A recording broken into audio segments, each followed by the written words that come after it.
ప్రేక్షకులందరికీ నమస్కారం. దసరా మరియు బతుకమ్మ శుభాకాంక్షలు అందరికీ కూడా. నా పేరు గుజ్జుల శ్రీనివాస్ రెడ్డి, గౌరాయపల్లి, ఆలేరు కాన్స్టిట్యున్సీ. ఇప్పుడు ప్రస్తుత ఎమ్మెల్యే బీర్లా ఐలయ్య గారు మంచి ప్రజానాయకుడు. అట్టడుగు నుంచి వెళ్ళి సొంతంగా ఎదిగి మంచి మెజారిటీతో గెలుపొంది ప్రభుత్వంలో కానీ పార్టీలో కానీ ఒక చురుకైన వ్యక్తిగా చలామణి అవుతున్నటువంటి ఐలయ్య గారు, తర్వాత మా ఎంపీ గారు కోమటిరెడ్డి వెంకటరెడ్డి గారు, తర్వాత మా శ్యామల కిరణ్ కుమార్ రెడ్డి గారు, మంత్రులు కోమటిరెడ్డి వెంకటరెడ్డి గారు, ఎమ్మెల్సీ మల్లన్న గారు, అందరూ కూడా ఇప్పుడైతే మంచి టీము ప్రభుత్వం బాగా నడుస్తున్నది. అది దృష్టిలో పెట్టుకొని నేను కూడా నా రాజకీయ ప్రస్థానము మొదట్లో కాంగ్రెస్ పార్టీ నుంచే స్టార్ట్ అయింది. నేను 1993-94 ప్రాంతంలో కూడా కాంగ్రెస్ పార్టీలో ఎన్ఎస్యుఐ ప్రెసిడెంట్గా చేసిన. తర్వాత 95లో నేను మిల్క్ సొసైటీ చైర్మన్గా ఎలక్టెడ్ చైర్మన్గా ఎన్నికైన 2002 దాకా. కాంగ్రెస్ పార్టీలో ఉన్నప్పుడే టీఆర్ఎస్ పార్టీ ఉద్భవించడం జరిగింది. తెలంగాణ రాష్ట్రం ఏర్పాటు అవసరం కాబట్టి తెలంగాణ రాష్ట్ర ఏర్పాటు కొరకు నేను టీఆర్ఎస్లో చేరడం జరిగింది. అప్పటి నుంచి వెళ్ళి టీఆర్ఎస్ పార్టీకి సేవ చేస్తూనే వచ్చిన. గొంగిడి మహేందర్ రెడ్డి గారు నాకు సొంత అన్నలాగా, మా కుటుంబ సభ్యులాగానే ఉండేది. ఏ కార్యక్రమమైనా నేనే ముందు నిలబడి చేసేది. వారికి కూడా నేను అనేక విధాలుగా అందుబాటులో ఉన్నా. కానీ నాకు ఎలాంటి అవకాశాలు రాలేదు. అవకాశాలు రాకపోవడం వల్ల కూడా నేను పార్టీకి సేవ చేస్తూనే వెయిట్ చేస్తూ పోయినా. కొన్ని చిన్న చిన్న కారణాలు, అంటే ఈయన ఎట్లాగో మాయంబడే ఉంటాడు కానీ కొత్తోనికి అవకాశాలు ఇద్దామని చెప్పి టీఆర్ఎస్ పార్టీలో పైనుంచి కింది వరకు కూడా ఉన్నది అదే. కార్యకర్తలను, సెకండ్ క్లాస్ లీడర్లని అందరినీ పక్కకు దోసి రోజు కొత్తోళ్ళని తీసుకొచ్చి అందలం ఎక్కించుడు, కొత్తోళ్ళను ముంగడబెట్టి పాతోళ్ళని వర్గాలను మెయింటైన్ చేసుడు, ఇట్లాంటి కార్యక్రమాలు చేస్తూ అవకాశాలు కూడా కొత్తగా వచ్చేటోళ్ళకే అవకాశాలు కల్పించి వాళ్ళకే పదవులు కానీ పనులు కానీ ఏదున్నా వాళ్ళతోనే వాళ్ళు ముంగట పెట్టి చేసుకుంటూ పోయినారు. పాతోళ్ళని అందరినీ విస్మరించారు. రాష్ట్ర స్థాయిలో కూడా అదే జరిగింది. సో అట్లా చేయటం వల్లనే రాష్ట్ర స్థాయిలో పాత నాయకులు అందరూ కూడా స్తబ్దంగా ఉండిపోయి పనిచేయకపోవడం వల్ల టీఆర్ఎస్కి ఇంత ఘోరమైన ఓటమి ఎదురైంది.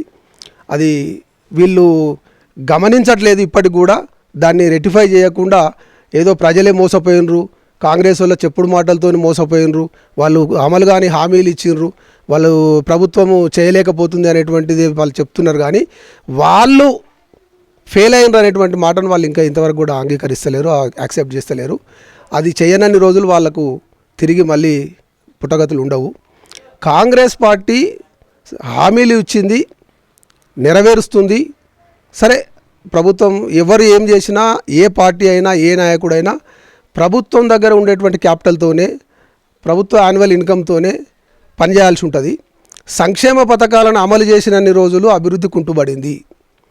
అనవసరమైనటువంటి సంక్షేమ పథకాలను ప్రజలకు ఇంట్రడ్యూస్ చేసి లేనిపోయిన ఆశలు కల్పించి ఓట్లు దండుకోవడానికి ఇదివరకు చేసినటువంటి ప్రయత్నాలలో మిగులు బడ్జెట్గా ఉన్నటువంటి రాష్ట్రము అప్పుల పాలైపోయింది, అభివృద్ధిలో కుంటుబడింది. కాబట్టి ఇప్పుడు కాంగ్రెస్ పార్టీ పథకాలను ఇంప్లిమెంట్ చేస్తూనే, అంటే అర్హులైనటువంటి లబ్ధిదారులకు పథకాలు అందే విధంగా వాళ్ళు ఒక ప్రణాళిక చేసుకొని అనవసరమైనటువంటి అర్హులు కానటువంటి వాళ్ళకి ఏదైతే దుర్వినియోగంగా పథకాలు అందుతున్నాయో వాళ్ళ అట్టింటిని కూడా కట్ చేసుకుంటూ అవసరమైన వారికి పథకాలు అందిస్తూ అభివృద్ధి వైపు వాళ్ళు కొంత దృష్టి పెట్టినరు. అది చాలా సంతోషమైన విషయం. రెండోది ఏంటంటే, నిన్న మొన్న ఏదో హైడ్రా కొరకు చాలా తీవ్రంగా మాట్లాడుతున్నారు. కేటీఆర్ అయితే నోటికి వచ్చినట్టే మాట్లాడుతున్నాడు. చీపుర్లు పట్టుకోండి, చెప్పులు పట్టుకోండి, గడపారలు పట్టుకోండి అని. నేను ఒక మాట సూటిగా అడుగుతున్నా. మనము ప్రభుత్వము ప్రజల ప్రయోజనాల కొరకు ఎక్కడైనా ల్యాండ్ ఎక్వేషన్ జరిగినప్పుడు సెంట్రల్ గవర్నమెంట్లో చట్టం ఉంది, కాంపన్సేషన్ ఏమన్నది. కానీ కాంపన్సేషన్ ఏమన్నది కానీ భూములు తీసుకోవద్దు అని ఎక్కడ అనలేదు.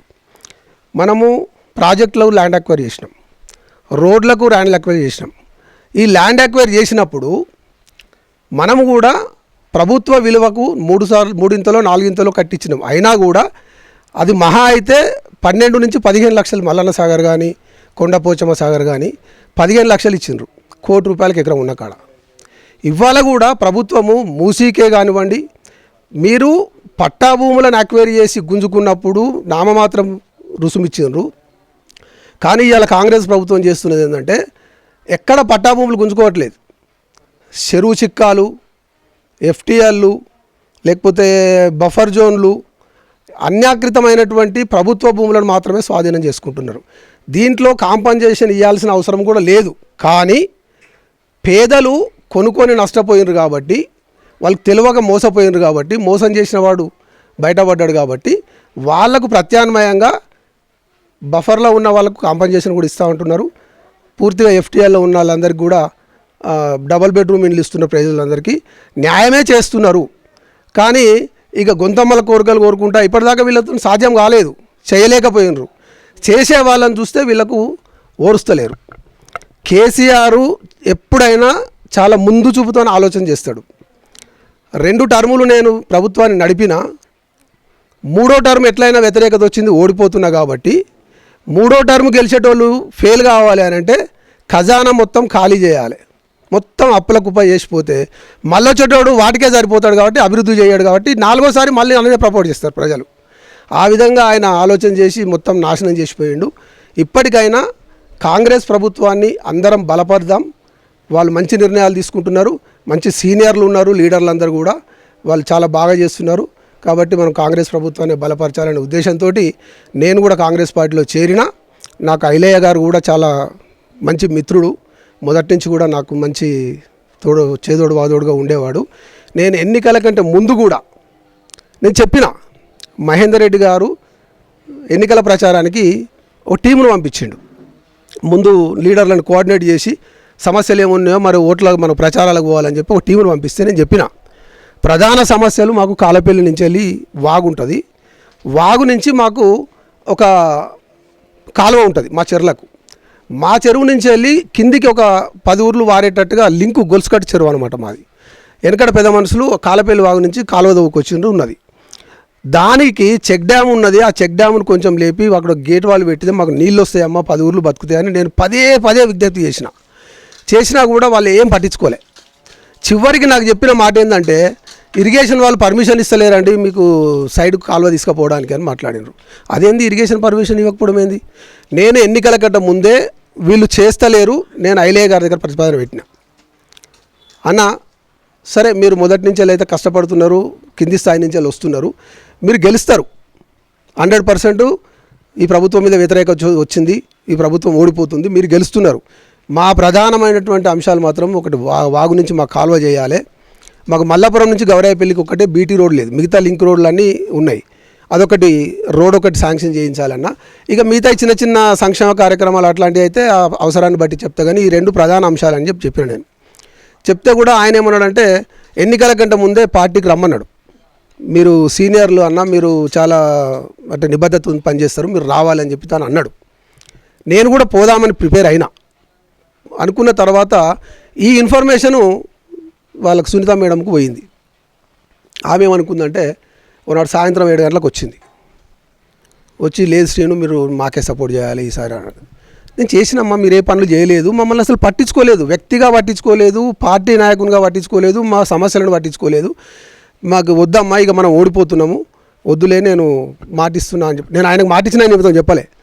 లేదు ఒక్కసారి నా కోసం ప్రయత్నం చేయి, నా కోసం పని చేయి, ఈసారి మనం గెలుస్తున్నాము, ఈసారి నీ సమస్యలన్నీ తీరుస్తా, ఊరు సమస్యలన్నీ తీరుస్తా అని మాట్లాడింది.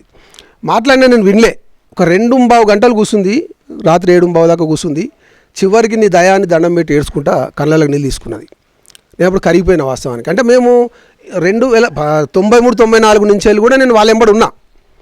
ఒక స్నేహపూర్వకంగా నన్న విలువ ఇద్దాంలే, ఆడపిల్ల రాత్రిపూట వచ్చి బతిలాడి ఏడ్చుకుంటూ పోతుందని నేను తెల్లారి సరే అమ్మా ఈసారి అయితే పని చేస్తా, ఇక గెలుపు ఓటం అనేది నీ అదృష్టం కానీ చేసేది అని చెప్పిన. నేను ఆమెకు పని చేసిన, నేను పార్టీలోకి పోవడానికంటే ముందే నేను ఐలయ్యకు మాట ఇచ్చిన వస్తా అన్న కానీ, అన్న సారీ అన్న ఇక వచ్చి బదిలాడిందన్న, నేను ఇప్పుడు రాలేను అని చెప్పిన. సరే అయిపోయింది, ఓడిపోయింది, ఆయన గెలిచిండు. తర్వాత ఆయన ఆహ్వానించి నన్ను, అన్న మరి మీరు పార్టీలోకి వస్తే బాగుంటుంది అని పిలిచిండు. పిలిస్తే నేను జన సమీకరణ ఇట్లా చేసుకొని కొంచెం పెద్దగా ప్రోగ్రామ్ చేయాలంటే అప్పుడు మా బావే సిక్కుండే, హాస్పిటల్ ఉండే.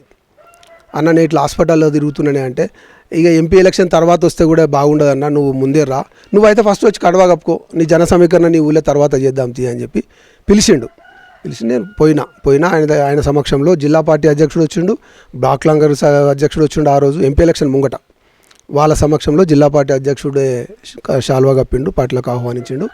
చేరిన మనస్ఫూర్తిగా నేను టీఆర్ఎస్ పార్టీలో కూడా నిర్విరామంగా చిత్తశుద్ధితోని పనిచేసిన. అవకాశాలు రాలేదనేది ఒక భాగము, రాకుండా చేసిండ్రు అనేది కూడా ఒక భాగం ఉంది. సరే అది చేసిండ్రా చేయలేదే అది వాళ్ళ విజ్ఞతకు వదిలేస్తా. ఇప్పుడు కాంగ్రెస్ పార్టీలో కూడా నేను అదే విధంగా పనిచేస్తా.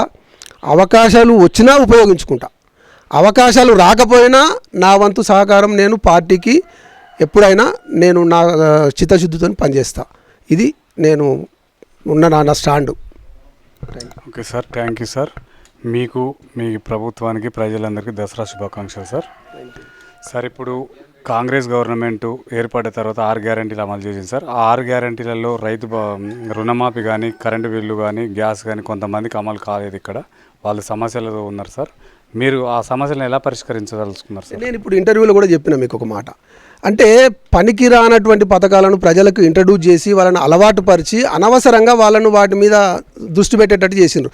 అర్హులకు మాత్రం అందుతున్నాయి, అర్హులు కానటువంటి వాళ్ళు. ఉదాహరణకు నేను చెప్తున్నా, నేను కూడా రైతు బంధు తీసుకున్నా, ఇప్పటిదాకా రుణమాఫీ తీసుకున్నా నిజమే, కానీ రుణమాఫీ మొన్నటిసారి రాలే నాకు, కానీ అది అప్పుడు కూడా కాలే. కానీ ఎందుకనంటే నాకు అర్హత లేదు. నేను నా 2 పిల్లలు చదువుకున్నారు, ఉద్యోగాలు చేస్తున్నారు, నేను ఐటీ రిటర్న్స్ పే చేస్తున్నా. నాకు సంబంధం లేకుండా నా అకౌంట్లో పడ్డప్పుడు నేను ఏం చేస్తాను అండి? రైతు బంధు నేను అడిగింది కాదు, నేను కావాలన్నది కాదు, ఆయన వేసిండు, కానీ వీళ్ళు వేయలే. నేను ఇప్పుడు కూడా ఏం చెప్తున్నా, అర్హులైన వారికి లబ్ధిదారులకు, నిజమైన లబ్ధిదారులకు అందుతున్నాయి. ఇంకా కొన్ని ఇంప్లిమెంట్ చేయాల్సినవి ఉన్నాయి. ఇప్పుడు రైతు బంధు ఇంకా స్టార్ట్ కాలేదు, ఇప్పుడు వేస్తామంటున్నారు. అది కూడా నేనైతే చెప్తున్నా, నా వంతుగా ఈ రాష్ట్ర ఒక పౌరునిగా ప్రభుత్వ సొమ్ము కదా అని చెప్పి దుర్వినియోగం చేయకండి. సద్వినియోగం కావాలంటే నిజమైన అర్హులకి ఇవ్వండి, మిగతాది అభివృద్ధి మీద కాన్సన్ట్రేట్ చేస్తారు. ఇప్పుడు నాకు కూడా రైతు బంధు అవసరం లేదు, నాకు రాదు, రుణమాఫీ కూడా నాకు రాదు, అవసరం లేదు. అట్లా నాలాగా స్వచ్ఛందంగా అనేటోడు ఇప్పుడు పైసలు అంటే ఎవడైనా తీసుకుంటాడు, స్వచ్ఛందంగా ఎవరు సరెండర్ చేయరు. కానీ ప్రభుత్వమే గుర్తించి నిజమైన లబ్ధిదారులకు ఇవ్వాలి, అవసరం లేని వాళ్ళకు మానేయాలి. ఇక్కడ మొన్న రీసెంట్గా చనిపోయిన జిట్టా బాలకృష్ణ గారి ఆశయాలు నెరవేరక ముందే చనిపోయింది సార్. దీన్ని ఏ విధంగా చూడొచ్చు? అన్ని పార్టీలు అతన్ని మోసం చేసి అంటున్నారు, ఎంతవరకు వాస్తవం సార్? జిట్టా బాలకృష్ణారెడ్డి గారు నాకు మంచి మిత్రుడు అండి. అది ఎట్లా అంటే, మా కాన్స్టిట్యున్సీలో అప్పుడు నగేష్ ఎమ్మెల్యే ఉండే. నగేష్ గారు ఎమ్మెల్యే ఉన్నప్పుడు ఈ మహేందర్ రెడ్డి వాళ్ళకు నగేష్ వాళ్ళకు ఒక వర్గపోరు ఉండేది. అందులో భాగంగా ఆయన జిల్లా పార్టీ అధ్యక్షుడు, అప్పుడు ఏకైక ఎమ్మెల్యే నగేష్ గారు. మా దగ్గర కూడా 2 గ్రూపులు, ఆ నగేష్ వర్గం ఒకటి ఉంటుంది, మహేందర్ రెడ్డి వర్గం ఒకటి ఉంటుంది. నేను మహేందర్ రెడ్డి వర్గానికి సంబంధించినవాడిని. జిల్లా పార్టీ నుంచి వెళ్ళి ఏదన్నా ప్రోగ్రామ్స్ వస్తే, ఏమైనా ఫండ్స్ వస్తే, ఏమైనా వెహికల్స్ వస్తే, మీటింగ్లకు పోవాలంటే అట్లాంటిది ఏది వచ్చినా కూడా అవతల వర్గానికి, నగేష్ గారి వర్గానికి పోయేది. నేను ఛాలెంజ్గా తీసుకొని నేను మాత్రమే ఈ పార్టీకి ఓనర్షిప్, నేను అప్పుడు గ్రామశాఖ అధ్యక్షుడు ఉండేటి. మరి ఎట్లా ఏం సంగతి అని అంటే, మహేందర్ రెడ్డి గారే నాకు ఫస్ట్ కల్పించింది జిట్టా బాలకృష్ణారెడ్డిని. జిట్టా బాలకృష్ణారెడ్డి గారు రాష్ట్ర పార్టీ ఏ ప్రోగ్రామ్ ఇచ్చినా కూడా నా పేరు మీద 2 వెహికల్ ఆడ అలాట్ అయి ఉంటాయి. ఆయన సొంత ఖర్చులు పెట్టుకొని పెట్టేది భువనగిరి మొత్తము. వాళ్ళ లిస్టులో నా 2 వెహికల్ ఉంటాయి. నేను కిరాయికి తీసుకుపోయినా లేకుంటే వాళ్ళు పంపిమన్నా 2 వెహికల్ నాకు దానికి అవసరమయ్యే ఫండ్ ఆయన దగ్గర నుంచి వచ్చేది. అట్లా పరిచయం అయిన తర్వాత ఆయన కూడా పాపం అప్పుడు మొదట్లో వాళ్ళ అమ్మ చనిపోయింది అనుకుంటా. అప్పట్లో వాళ్ళ అమ్మ చనిపోయినప్పుడు అయినా పోయినాము. మొన్న కూడా నా కొడుకు పెళ్ళి కూడా నేను రిసెప్షన్ దాంట్లో పెట్టిన, వాళ్ళ జే కన్వెన్షన్లో. ఒక ఫోన్ చేసిన, అన్న చాలా రోజులు అయిందన్న అంటే, పర్లేదు రెడ్డి ఏం సంగతి అని అంటే, సీన్ అంటాడు. అంటే ఇట్లా అబ్బాయి పెళ్ళి ఉంది, రిసెప్షన్ మీ దాంట్లో చేద్దాం అనుకుంటున్నాడు. రైట్ రమ్మన్నాడు, ఆయన దాంట్లో చేసిన. నాకు మంచిగా ఐడెంటిటీ చేసి మంచిగా ప్రేమగా మాట్లాడే వాళ్ళ దాంట్లో జిట్టా బాలకృష్ణారెడ్డి ఒకరు. మంచి నాయకుడు ఉండే. వాస్తవానికి ఆయన ఉద్యమం పేరిట, ఇక నేను చెప్తే ఫస్టే చెప్పిన, నేను ఆయన ఎట్లా చేసిండో జిల్లా స్థాయిలో, నేను ఊర్లో అట్లా చేసిన అని. ఆయన చాలా కష్టపడ్డాడు. తెలంగాణ ఉద్యమంలో ఆయన పాత్ర చాలా గుర్తింపుంచవలసిన పాత్ర. తర్వాత ఇక సందర్భాలు వచ్చి ఆయనను పక్కన పెట్టిండ్రు. కానీ వీళ్ళందరూ కూడా ఆర్థికంగా పార్టీని నడిపే స్థాయిలో లేనప్పుడు ఆయన పార్టీ నడిపించిండు. రాష్ట్ర స్థాయిలో సంబరాలు చేసిండండి. భువనగిరిలో ఒక 3 రోజుల 4 రోజుల తెలంగాణ ఉత్సవాలు చేస్తే భువనగిరి గుట్ట మొత్తం లైట్లు పెట్టిండు, పెద్ద ప్రోగ్రాం చేసిండు, బహిరంగ సభ చేసిండు, జాతర చేసిండు, తెలంగాణ ఫెస్టివల్స్ చేస్తే ఫుడ్స్ ఆయన చాలా చేసిండు. ఉద్యమాన్ని ఒక ఊపు తీసుకొచ్చింది ఆయన. తర్వాత ఏంటంటే ఆయన కొంచెం ముక్కుసూటి మనిషి. తర్వాత ఆయన ఈ అవకాశాల కోసము దిగజారాలే, లొంగాలే, ఆ అవకాశం కావాలంటే మనం తగ్గాలి అనేటువంటిది ఆయన దగ్గర లేదు. బహుశా రాజకీయాలలో అదే ఆయనను మైనస్ చేసిందేమో అని అనిపిస్తుంది. ఆయన అంటే ఒక హుందాగా ఉండేది.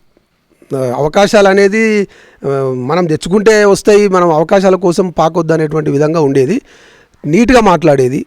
ఆయన మోసం చేసినా కూడా టెంప్ట్ అయ్యి పరుష పదజాలం వాడి ఎవరిని ఆ విధంగా చేయలేదు. నేను అనుకున్నంత వరకు రాజకీయ నాయకులలో చాలామంది చనిపోయిన మనం అంతిమయాత్రలు చూసినాము. ఒక బాలకృష్ణారెడ్డి విషయంలో సరే రాత్రి అయింది, కొంచెం లేట్ అయింది, జనాలు అట్లా కూడా బాగానే వచ్చినా కానీ మీడియా వాళ్ళు ఎవరి దగ్గర మైకు పెట్టినా అన్న అన్న అని సంబోధించినారు. మంచి వ్యక్తి అని పోడినారు తప్ప ఆయనను విమర్శించినటువంటి వ్యక్తి నాకు ఛానళ్ళల్లో కనవలేదు, బయట కనవలేదు. అంటే మనం ఎవరమైనా ప్రతి పుట్టిన మనిషి చనిపోయిన తర్వాత ఏం మిగులుతుంది అంటే ఒక పేరే మిగులుతుంది. ఆయన మాత్రం ఆ పేరు మిగిలించుకుండు. చాలా మంచి నాయకుడు. ఆయన బతికుండాల్సి ఉండే.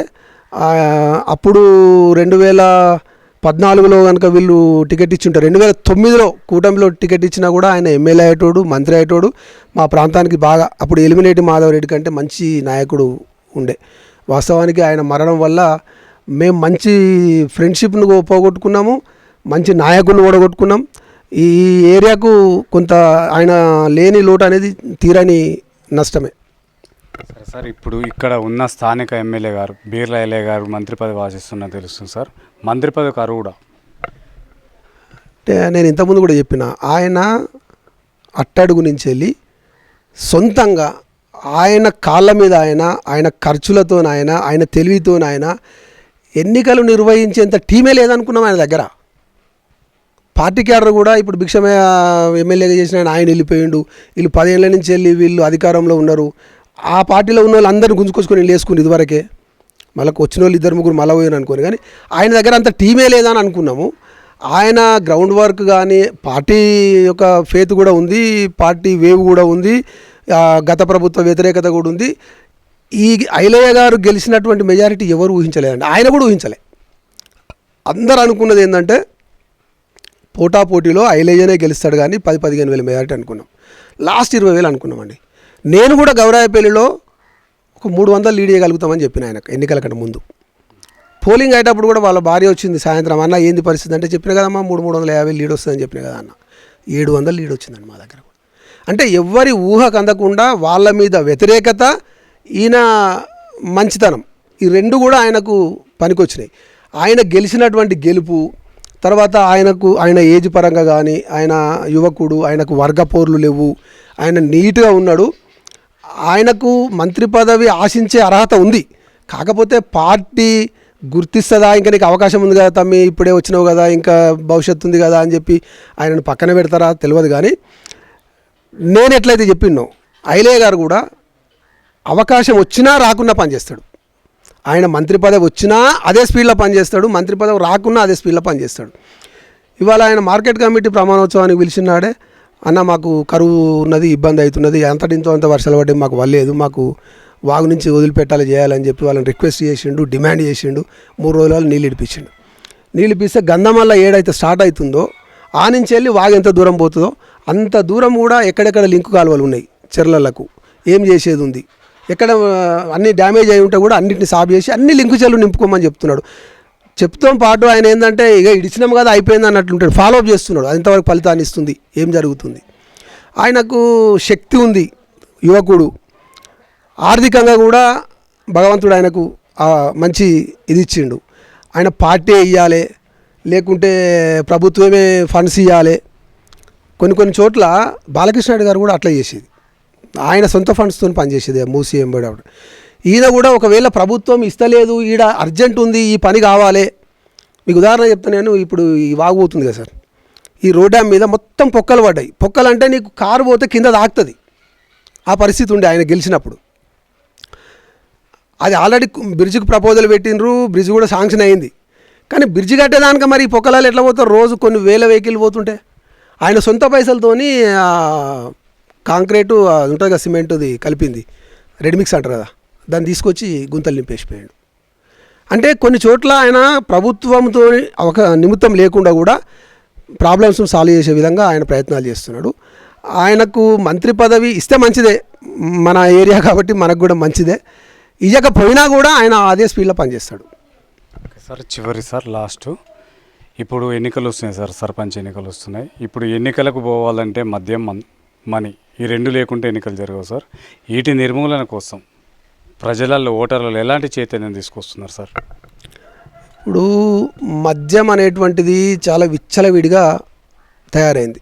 నేను ఒక మాట చెప్తాను మీకు. సరే, ఎన్నికలు వచ్చినాయి, ఎన్నికలలో ప్రజాప్రతినిధులు ప్రలోభ పెట్టడానికి పంచుతున్నారు అనేది ఒక మాట. నేను ఈ చిన్న పనికి రమ్మని ఈ చెట్లలో ఏమైనా పని ఉందని పిలిచిన అనుకో, వాడు కూలి అడుగుతలేడు ముందుగాల, సాయంత్రం కాగానే కోటర్ అంటుండు. ఆ స్థాయికి అలవాటు అయిపోయింది జనాలలో. ఏ పనన్నా కానీ పొద్దుకిన తర్వాత పనికి పోయిన కాడ పటేలు ఇస్తాడా, లేకపోతే నిలబడ్డ ప్రజాప్రతినిధి ఇస్తాడా, లేకపోతే పంచాయతీ తోలుకపోయినోడు ఇస్తాడా, ఏదన్నా కానీ సాయంత్రం అయిందంటే మందు తాగేటువంటి దురదృష్ట స్థాయికి మన రాష్ట్రం చేరుకున్నది. దాన్ని కంట్రోల్ చేయడానికి వీళ్ళు ప్రభుత్వం ఇప్పుడు ఏమన్నా పని చేస్తుందా అని అంటే ఒకేసారి బంద్ అయ్యే పరిస్థితి అయితే లేదు. అంటే ఎన్నికలు వచ్చినప్పుడు ఎన్నికలలో ఖర్చు పెట్టడానికి ఎవరైతే ఉత్సాహంగా ఉంటారో వాళ్ళని ఉపయోగించుకొని కొంతమంది తాగుడు తినుడు చేస్తున్నారు నిజమే. కానీ గౌరాయపల్లి విషయానికి వచ్చేవరకల్లా మా దగ్గర రియల్ ఎస్టేటు బాగా లేదు, మా దగ్గర రెవెన్యూ లేదు, మా దగ్గర ఏ లీడర్ సంపాదించుకోలేదు పెద్దగా, మా దగ్గర ఏ లీడర్లు ఖర్చు కూడా బాగా పెట్టారు. మీరు చూడండి, పోయినసారి కూడా మహా అయితే నేను నామినేషన్ నుంచి మొదలుపెట్టి కౌంటింగ్ అయిపోయేంత వరకు ర్యాలీ వరకు చూసినా కూడా 10-12 లక్షల కంటే ఎక్కువ ఖర్చు పెట్టలే మొన్నటిసారి కూడా. మాదైతే ఆ స్థాయికి పోలే. ఇక మల్లపురంలో, సైదాపురంలో ఆడ ఈడ ఎక్కువ అయితే ఆడము, కానీ మా దగ్గర అయితే ఆ స్థాయి లేదు. మా ఊర్లో అయితే అంత విచ్చలవిడిగా మద్యం అనేటువంటిది లేదు. సరే, మొత్తమే లేదని కూడా నేను చెప్పాను. ఆ అలవాటు అనేది ఒక్క ఎన్నికలే కాదు సార్, ప్రతి మనిషి ఆ విధంగా అలవాటు పడ్డాడు. దానికి అందరు బానిసలు అయినరు. ఇప్పుడు పనికి పిలిస్తే అటు పొద్దు కోటరిస్తేనే మళ్ళీ రేపటి పనికి వచ్చే పరిస్థితి ఉంది. వ్యవసాయ పని అయినా కూడా అంతే, వానికి కూలి 100 తక్కువ ఇచ్చినా సరే కానీ మంది ఇవ్వాల్సిన పరిస్థితి వచ్చింది. ఇక అది పోవాలి అని మేము కూడా కోరుకుంటున్నాం, కానీ అది ఒకేసారి సాధ్యం కాదు. అంచెలంచెలుగా ప్రభుత్వం దాన్ని బెల్ట్ షాపులను కూడా వాళ్ళు నిషేధిస్తామని అంటున్నారు. కాకపోతే ఇప్పుడు ఈ హైడ్రాలజీతోనే ఇంకా పూర్తి స్థాయిలో వీటి మీద కాన్సన్ట్రేట్ చేయలేకపోతుంది ప్రభుత్వం. సరే, జరుగుతుంది కానీ మొత్తం అయితే నిర్మూలన కాదు సార్. మీ కాంగ్రెస్ పార్టీ రేపు సర్పంచ్గా పోటీ చేస్తే మీకు ఏ పార్టీ సార్ పోటీ? అంటే ఇప్పుడున్నటువంటి జీవో ప్రకారం అయితే బీసీ ఉంది. రేపు జనరల్ వస్తుందా రాదా, ప్రభుత్వము రాష్ట్ర స్థాయిలో మారుస్తుందా లేదా ఇంకా తెలియదు. కాంగ్రెస్ పార్టీగా చెప్తున్నాను నేను. కాంగ్రెస్ పార్టీ అది బీసీ కానీ జనరల్ కానీ, కాంగ్రెస్ పార్టీ ఏ వ్యక్తిని అయితే సూచిస్తుందో, ఏ వ్యక్తిని అయితే పెడుతుందో ఫ్యానలు, ఆ ఫ్యానల్కు పోటీగా ఇంకో ఫ్యానల్ లేదు. కానీ ఊరన్నప్పుడు ఎవడో ఒకటి తయారవుతాడు. దాంట్లో బీజేపీ అనేటువంటిది మొన్న ఈ రామ మందిర విషయంలో అట్లా అంటే అసెంబ్లీ ఎంపీ వేరువేరు జరిగినాయి కాబట్టి ఎంపీ కాడికి వచ్చే వరకల్లా స్వచ్ఛందంగా జనాలు ఓట్లు వేసారు కొంత హిందుత్వము అనే దాని మీద. కానీ బీజేపీ అనేటువంటి సంస్థాగతంగా పెద్ద బేస్ లేదు. గ్రామ కమిటీలు కానీ లేకపోతే గ్రామ స్థాయిలో అంత పట్టు ఏం లేదు, కొంతే ఉంది. దానికి ఫ్యానల్ పెట్టేంత క్యాడర్ లేదు. పోతే బీఆర్ఎస్ అనేటువంటిది, బీఆర్ఎస్లో ఉన్నంత వరకు పార్టీని నడిపించిందే నేను సార్. నాతో పాటు మిగతా వాళ్ళందరూ ఉన్నారు. ఇప్పుడు వీరేశం ఉండే, సత్యనారాయణ కూడా మేము తీసుకొచ్చి సర్పంచం చేసినప్పుడు ఆయన ఉండే, ఇక కొంతమంది ఉన్నా కూడా ప్రధానంగా పార్టీని నడిపినటువంటి నేనే ఇవాళ కాంగ్రెస్ పార్టీలో పనిచేస్తున్నా. సరే, ఫ్యానల్ పెట్టేంత శక్తి బీఆర్ఎస్ పార్టీలో కూడా లేదు. ఎవరోని పెట్టాలంటే ఫ్యానల్ పెట్టాలంటే వీళ్ళు అలవెన్స్ అయి పెడతారా బీజేపీ బీఆర్ఎస్, లేదంటే సింగిల్గా పెట్టేంత అదైతే లేదు. కానీ అందులో కనబడుతున్నటువంటి వ్యక్తులలో సర్పంచ్కి షూటబుల్ ఉండే అభ్యర్థుల అర్హత చాలా తక్కువ. ఇందులో చాలామంది ఉన్నారు, బీసీ కానీ ఓసీ కానీ కాంగ్రెస్ పార్టీలోనే మంచి అభ్యర్థులు ఉన్నారు. కాంగ్రెస్ పార్టీ క్యాడర్ ఎక్కువ ఉంది, కాంగ్రెస్ పార్టీ ఓటు బ్యాంక్ ఎక్కువ ఉంది. అసలు పోటే ఉండదు. ఒకవేళ ఉంటే కాంగ్రెస్ వర్సెస్ మిగతా అన్ని, సింగిల్గా ఏ పార్టీకి అంత పోటీ చేసేంత లేదు. ఓకే సార్, చూస్తూనే ఉండండి మీ తెలుగు టీవీ.